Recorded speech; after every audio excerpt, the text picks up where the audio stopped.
Oyim mozorlarga olib boring. Nega? Sog'indim oyimni. Qur'on o'qib kelaman. Yosh bolalar mozorga bormaydi. Uyda Qur'on o'qisang ham bo'ladi. Mozorga borish shart emas. Oyimni sog'inib ketyapman adi.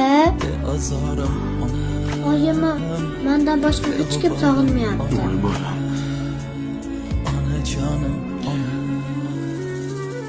Men ham sog'inman.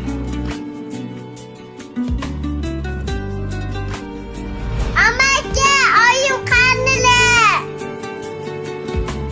Oyimga ketaman. Siz meni aldading. Nima? Oyim yaxshi. Oyimni topib bering. Oyimni yoniga olib borsin. Bo'lmasa men o'lib qolaman.